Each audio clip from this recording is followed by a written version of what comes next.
As soon as Vladimir Putin's conflict is ended, NATO must welcome Ukraine as a member. When Vladimir Putin sought to legitimize his war of aggression against Ukraine, he has often claimed that his actions were a defensive response to NATO's eastward expansion. In fact, the former Soviet Union fled to the West under the umbrella of NATO, fearing that Russia would try to rebuild its own country. Power-hungry, bloodthirsty Putin proves it.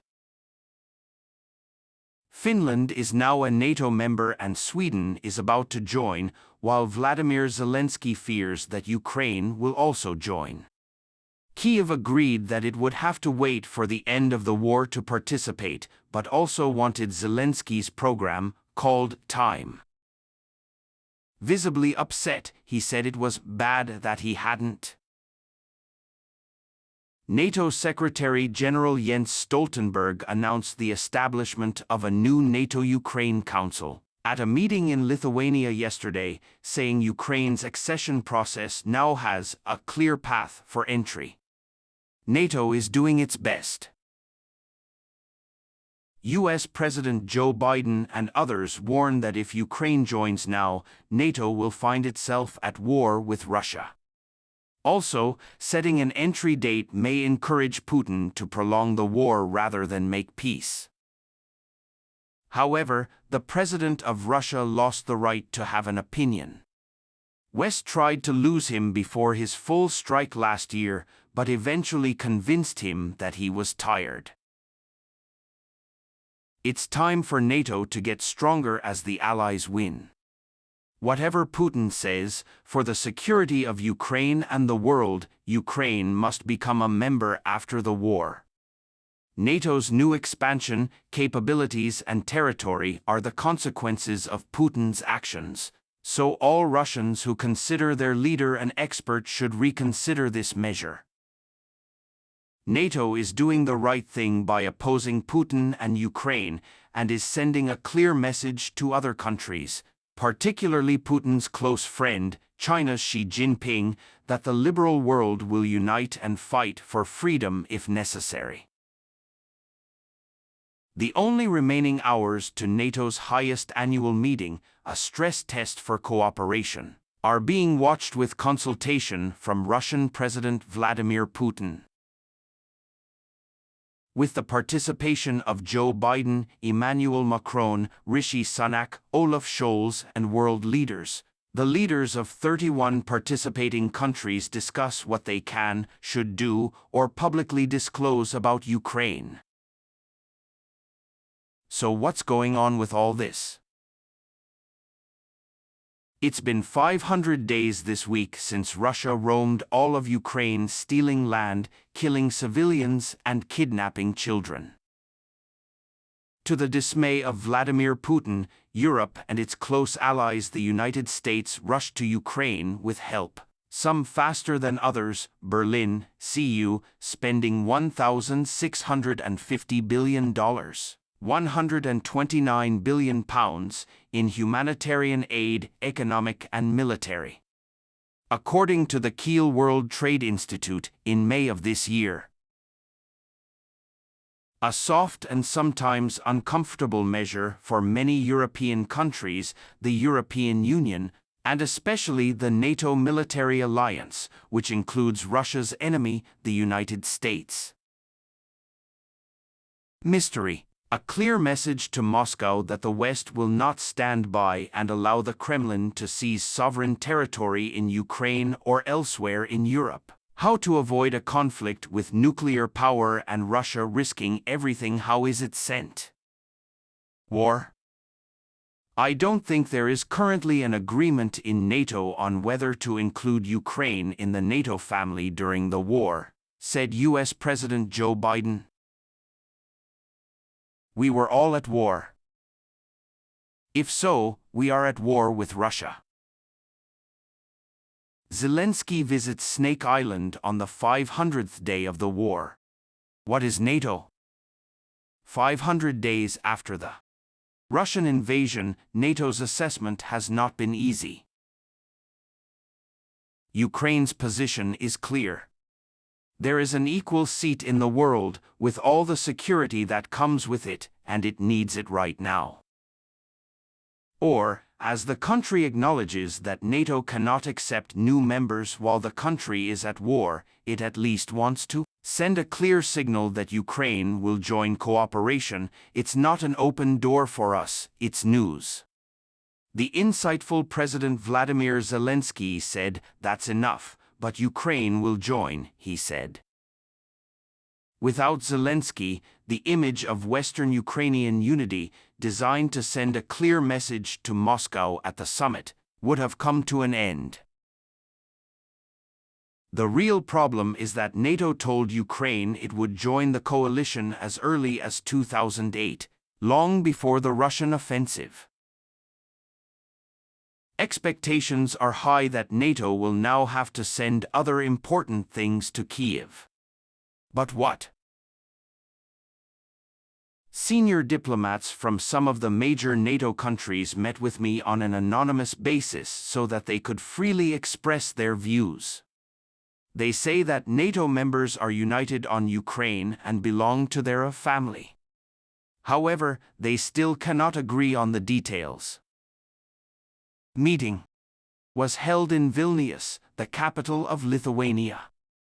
It is one of 3 small Baltic states in Russia's backyard that was annexed and occupied by the Soviet Union at the end of World War II.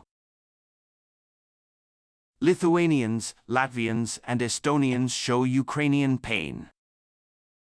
Together with Poland, a country in the Far East that still sees itself as a victim of Russian aggression, they urged Ukraine to join NATO as soon as possible after competing with Moscow.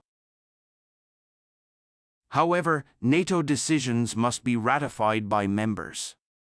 Germany, the US, and the UK are more cautious.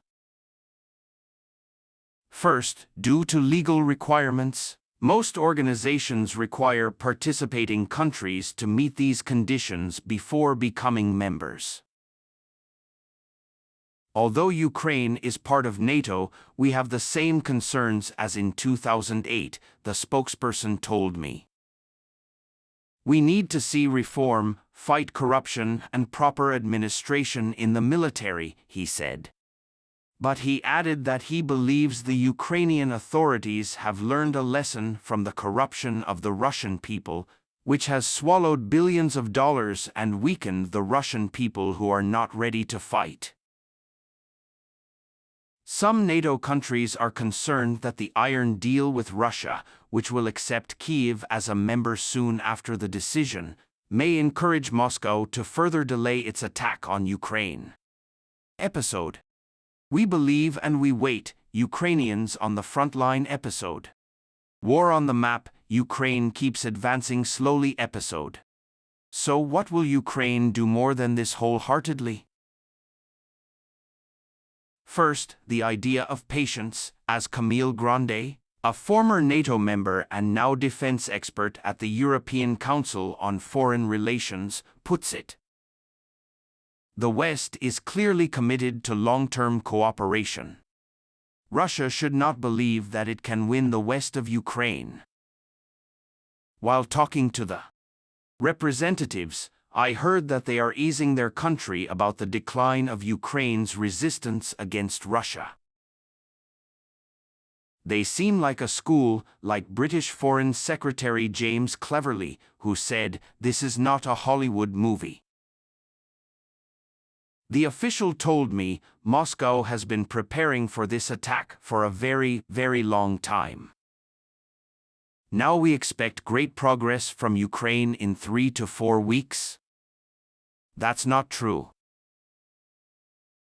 Another said Ukraine is trying to be successful by respecting people's lives and compared it to Russia, in his own words.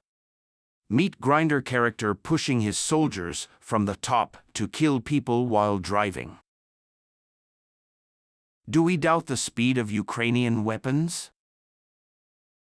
But it's important that Ukrainians don't think we're spying on them, he said. We are giving them significant military support and it is getting harder and harder, and they, and Moscow, need to know that this support will continue. One of the main discussions at the Vilnius conference will be focused on European defense market, Ukraine, the investment needed to supply supplies to EU and NATO members, while also providing EU and NATO members with adequate defensive capabilities to protect themselves. There's also the issue of coordination. It's a bit confusing now.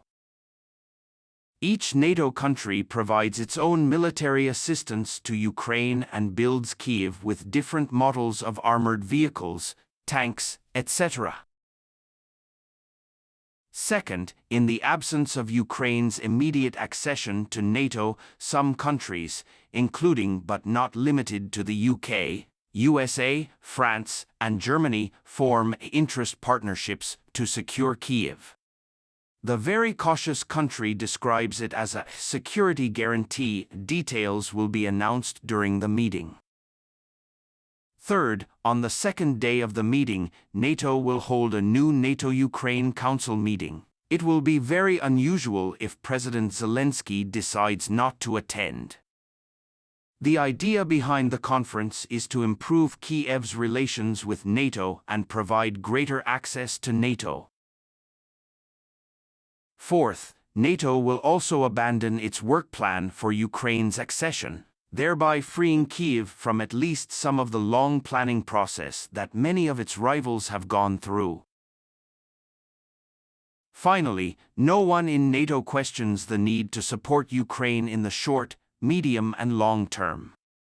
Now the opposition is left with a blank check. However, some NATO members, especially Italy, are concerned that the public still favors support for Ukraine. The organization must also work for a place in Russia at the end of the war. NATO members said that Kyiv will decide when the terms of the decision to be taken with Moscow will be met. But behind the scenes, representatives have told me that there might be a day when the West can whisper to Kyiv that the decision against war must be imminent, which cannot be achieved using more Western casualties, not more Ukrainian casualties, to earn war money. Whatever they say, this conversation is not right now.